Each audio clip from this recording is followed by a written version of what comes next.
sociaux et on va donner la parole dans un instant à Grégory Pouy. C'est la nouvelle thématique. Et donc, avant de faire une petite pause pour déjeuner, on va parler du futur du marketing qui ne ressemble pas forcément à ce que vous imaginez. La parole est donc maintenant à Grégory Pouy, cultural analyste.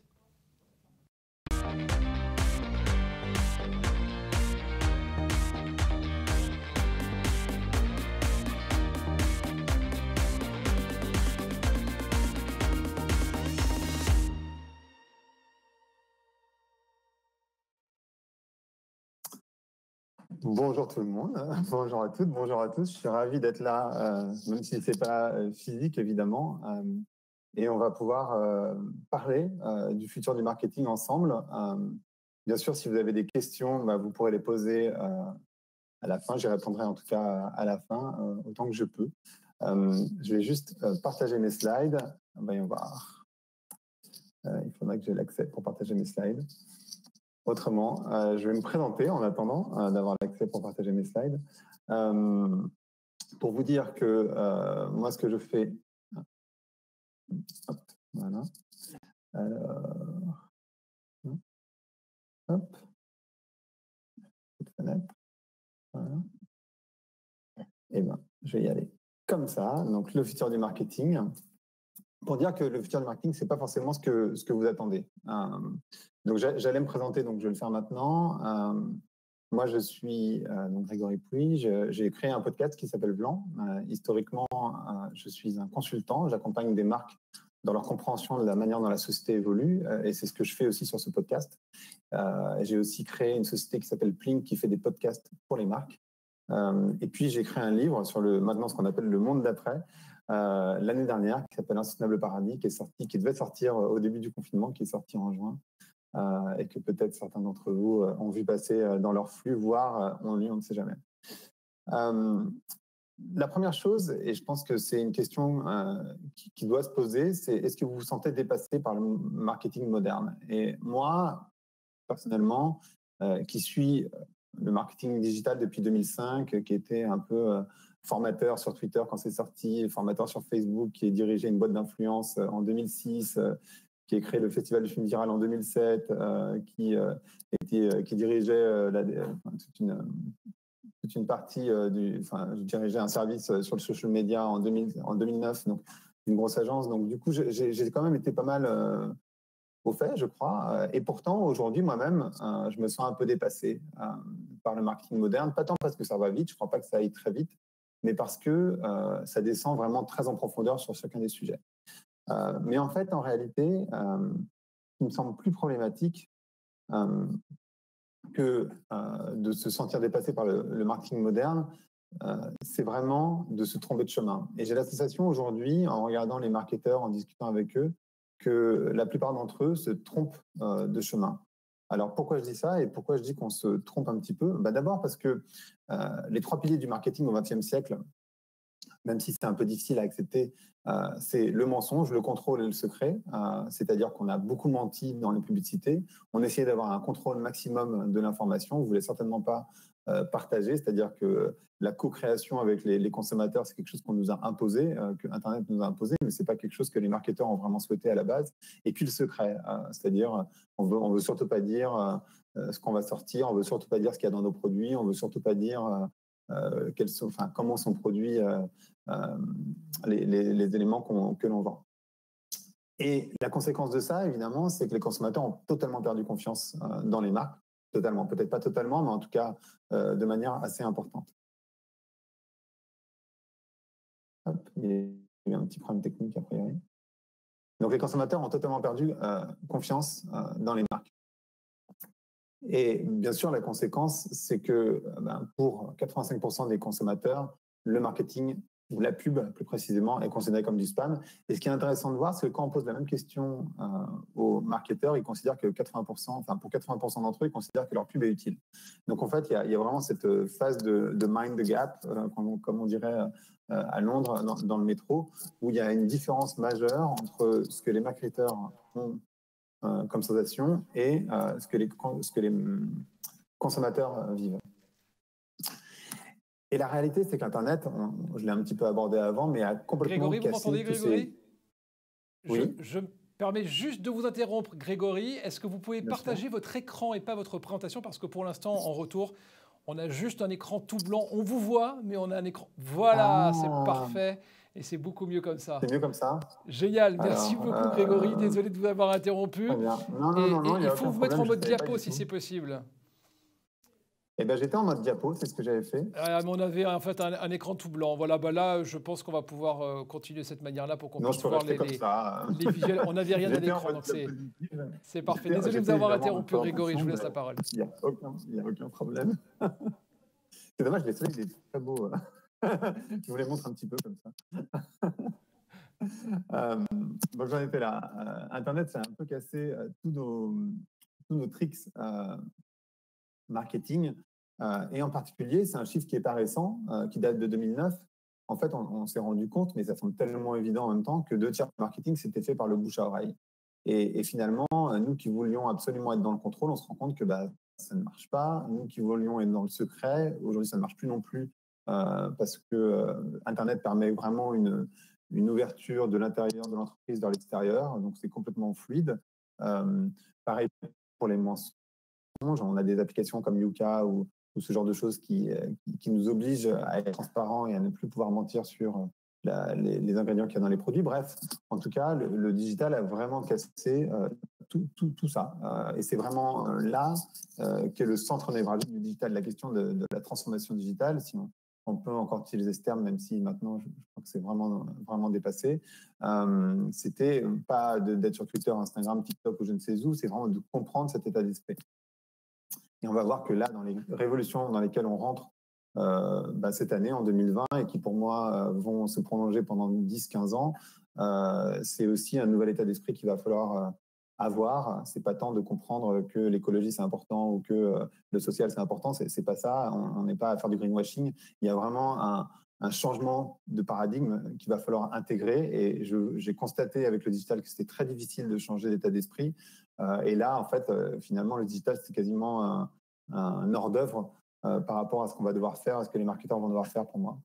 Et en fait, ce qui est intéressant sur le marketing digital en particulier, sur le digital, c'est que moi, pendant 15 ans, évidemment, j'ai répété, et j'ai essayé de convaincre tout le monde, non mais si, le digital, c'est important parce et vous regardez, on peut tout traquer, c'est très différent de la publicité traditionnelle, etc.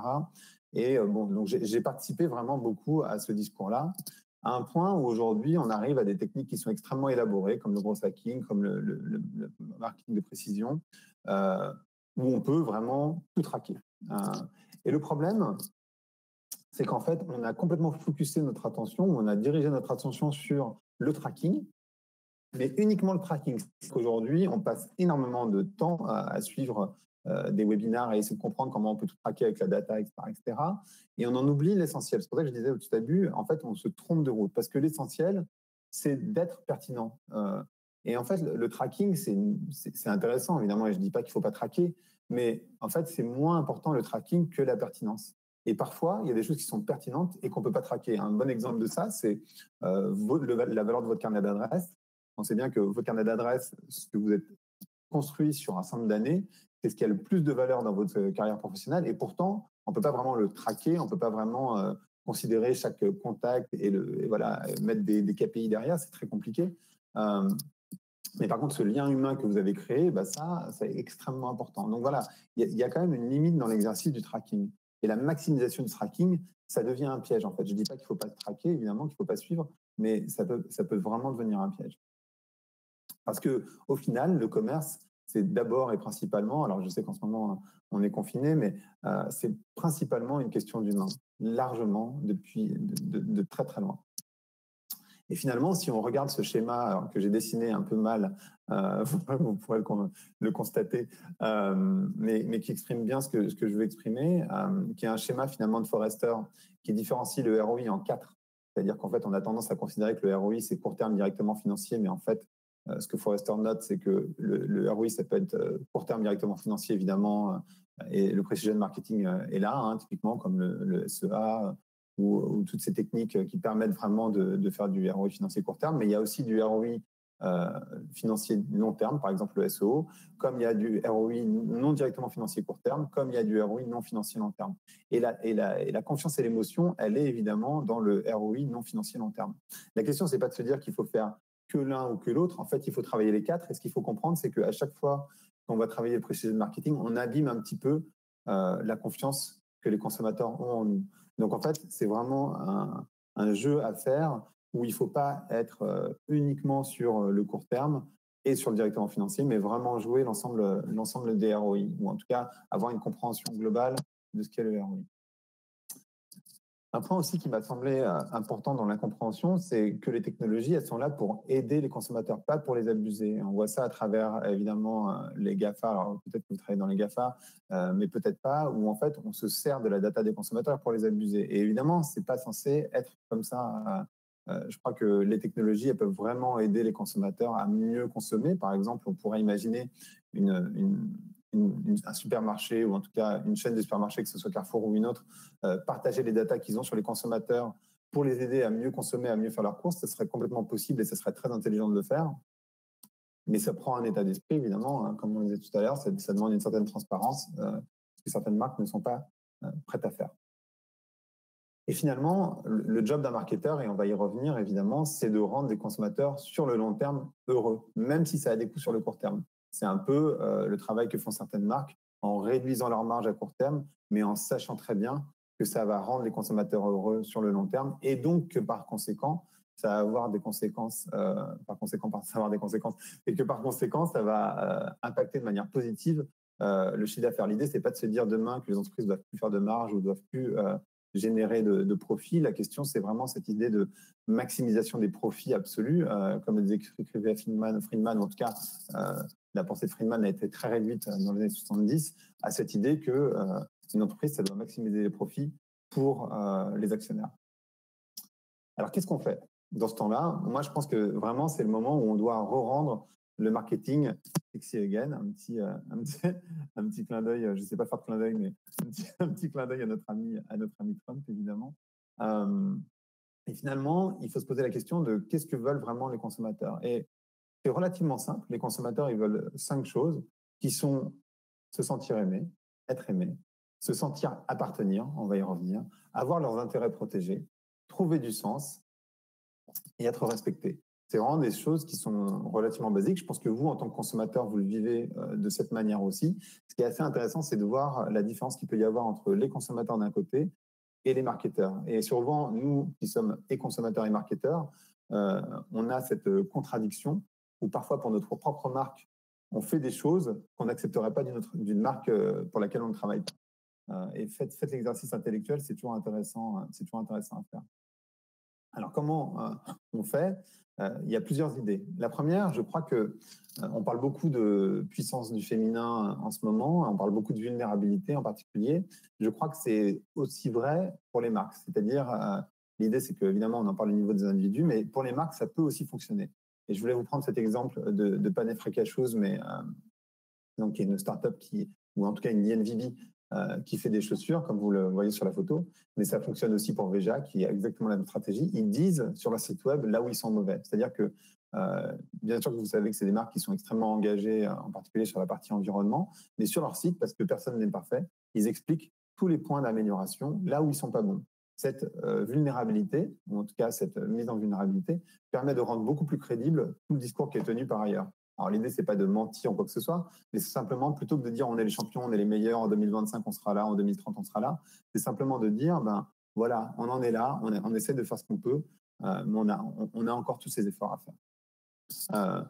Aussi, évidemment, je le disais tout à l'heure, les technologies, ça doit vous aider à vous libérer du temps pour vous concentrer sur les relations humaines. Je pense que plutôt que de vouloir absolument avoir le meilleur data lake, la meilleure data, la meilleure captation de data, et d'autant plus qu'on sait que la captation de data et la data, c'est pas très compliqué. Ce qui est compliqué, c'est l'analyse qui va derrière, qu'est-ce que vous allez en faire, évidemment. C'est surtout libérer ce temps-là. En fait, l'intelligence artificielle, ça permet on parle souvent d'intelligence assistée, ça permet de libérer du temps pour se concentrer sur ce qui est essentiel et sur ce que l'humain peut vraiment apporter, c'est-à-dire l'intelligence émotionnelle et la relation humaine. Et je pense que ça, c'est vraiment vraiment important. Et du coup, en conséquence, ça veut dire que peut-être qu'il ne faut pas se concentrer sur les impressions publicitaires, mais peut-être sur les impressions humaines. Par exemple, sur mon podcast, souvent, on me demande les audiences que je peux générer par épisode ou les audiences que je génère. Pour être tout à fait sincère, je ne regarde pas trop les audiences. Moi, ce qui m'intéresse, c'est les commentaires et les conversations que j'ai avec des personnes sur les réseaux sociaux. Les impressions, je sais que le podcast fonctionne bien, mais ce n'est pas ça qui est central pour moi. Et évidemment, du coup, c'est pas parce que vous pouvez traquer que c'est pas parce que vous pouvez pas traquer que ça ne fonctionne pas, évidemment. Je vous parlais tout à l'heure de votre carnet d'adresses, c'est exactement cet exemple-là. Le troisième point, cette société hypercapitaliste et individualiste, elle a créé quelque chose que vous devez ressentir toutes et tous, c'est la solitude. L'Angleterre a même créé un ministère de la solitude. C'est un problème que l'on a tous quand vous regardez les études de Forrester. Ils vous disent que l'un des problèmes majeurs pour le futur de la santé, c'est la santé mentale. Alors, c'est lié évidemment à ce qu'on est en train de vivre en ce moment, mais c'est surtout lié principalement à cette question de solitude. Et c'est pour ça que les marques, elles ont un rôle majeur aussi à jouer dans la création de communautés. Pas la création de leur communauté, mais l'intégration de communautés, pas de faire des communautés autour d'elles, mais de faire des communautés de personnes. C'est par exemple qui a fait cette marque qui s'appelle Lululemon, où en fait, quand ils arrivent dans une ville, ils se connectent aux profs de yoga. Donc, vous avez compris que c'est des habits de yoga principalement. Ils se connectent aux profs de yoga local. En fait, les vendeurs ne sont pas vraiment des vendeurs, ce sont des gens qui participent. Ils proposent aux gens qui font des cours de yoga de les faire dans les magasins, ce qui va nous sembler très utile bientôt, parce que je pense qu'il y a beaucoup de salles de sport qui, malheureusement, ne vont pas résister à ce lockdown très long, en particulier pour les salles de sport. Et donc, du coup, ils s'intègrent dans la communauté et ils essayent d'agréger ensemble les gens qui aiment le yoga, la méditation, le pilate, mais sans que ça soit nécessairement autour de Lululemon. Je pense que l'une des erreurs des marques, c'est de croire qu'elles peuvent créer des communautés autour d'elles. Ça peut arriver, je ne dis pas que ça n'arrive jamais, simplement c'est extrêmement difficile et ça nécessite des choses que la majorité des marques n'ont pas, en particulier des valeurs qui sont centrales et bien ancrées. Évidemment, une chose que vous allez remarquer, mais le marché de masse est en train de disparaître. Ce qu'on voit en train d'émerger depuis les DNVB, donc ça fait quand même un petit moment, c'est un marché de multiniche complètement interconnecté. Et ça implique pour les marques de réfléchir, de repenser la manière dont on fait du marketing. En particulier, je crois que qu'on a appris au XXe siècle, c'est vraiment de vouloir plaire à tout le monde, de vouloir faire des produits qui vont à tout le monde. Et aujourd'hui, on est plus, et particulièrement parce qu'il y a Internet, les gens cherchent le produit qui correspond précisément à leurs attentes parce qu'ils savent qu'ils peuvent le trouver. Donc, ça nécessite quand même de modifier cette manière de marketer. C'est ce qu'a fait, par exemple, cette marque qui s'appelle Outdoor Voices aux États-Unis, qui vend des produits d'outdoor, comme son nom l'indique, et qui fait du marketing spécifique, par exemple, pour les coureurs, pour les gens qui promènent les chiens, pour les gens qui font du trekking, avec un motto qui est, je trouve, très intéressant, qui est alors, je vais essayer de vous le traduire en français néanmoins. Laissez tomber la performance parce que la magie du plaisir dure plus longtemps que celle d'une victoire. Et en fait, je trouve ça vraiment intéressant qu'ils aient ce positionnement-là et qu'en fait, ils ciblent un marketing très différent en fonction des communautés auxquelles ils s'adressent. Parce que les coureurs, c'est une communauté. C'est pas une question d'âge, c'est pas une question d'argent, c'est pas une question, voilà. C'est une question d'un sport en particulier et les valeurs qui sont associées. Les gens qui promènent les chiens, c'est encore autre chose. Les gens qui font du trekking, c'est encore autre chose. Alors, où est-ce que l'on va et comment on fait Je pense que ce qu'il faut comprendre, c'est que là, il y a une énorme vague qui nous arrive dessus. Je vous parlais tout à l'heure de 10 à 15 ans de crise qui nous arrive parce qu'évidemment, vous n'êtes pas sans ignorer, ou en tout cas, vous le sentez venir, qu'il va y avoir une grosse crise économique.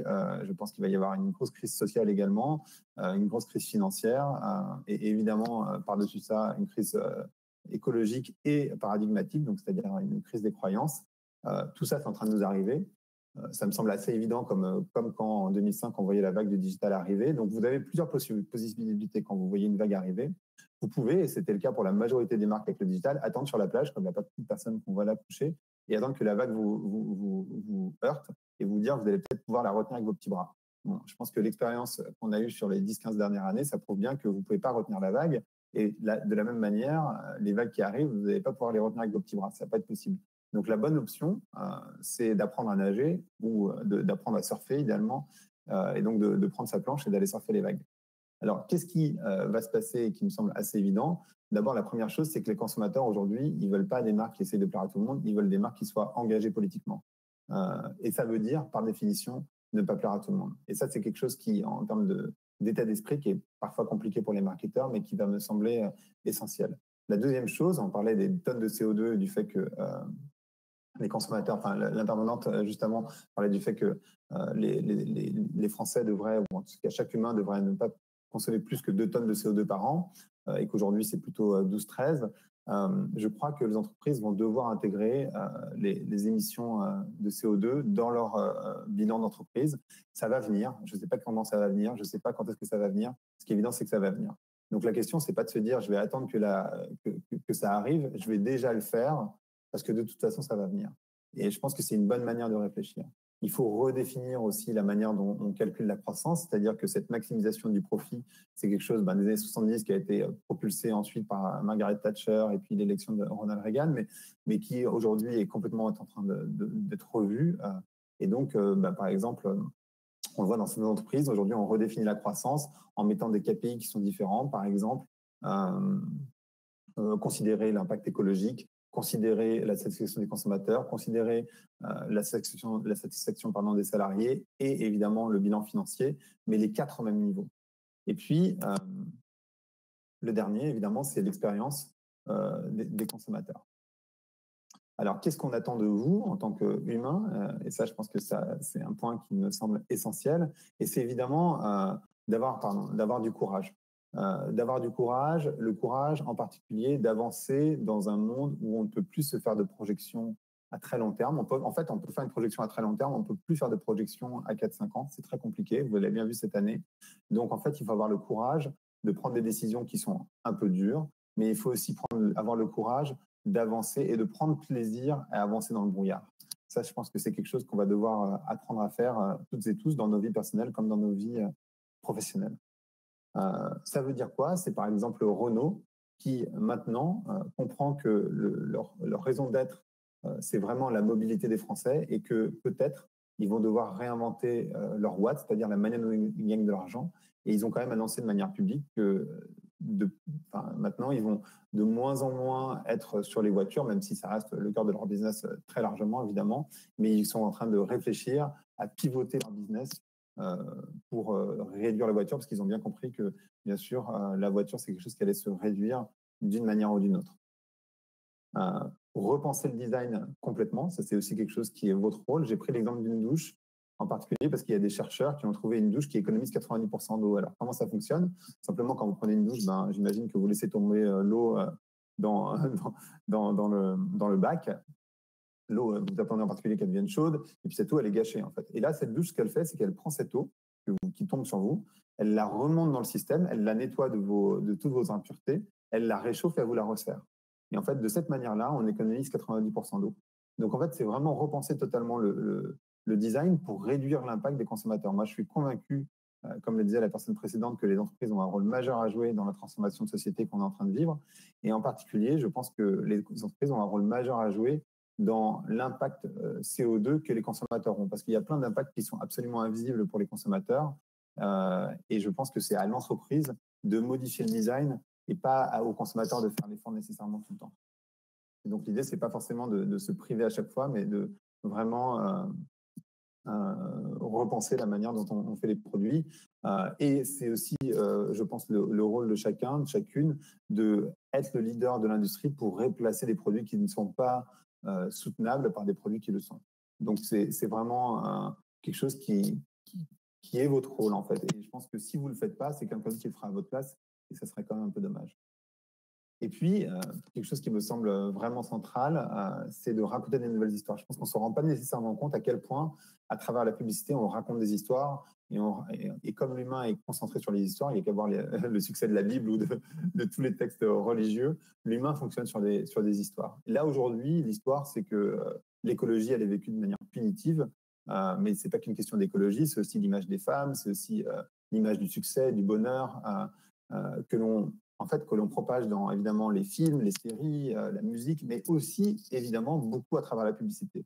Et donc, c'est votre rôle à vous de modifier cette perception du bonheur, parce que si vous restez sur cette idée que le bonheur, c'est une forme d'accumulation de pouvoir, d'argent, et ben en fait, nécessairement, les gens, c'est vers là qu'ils vont aller, d'une manière ou d'une autre. Donc, c'est votre rôle de modifier ces narratifs.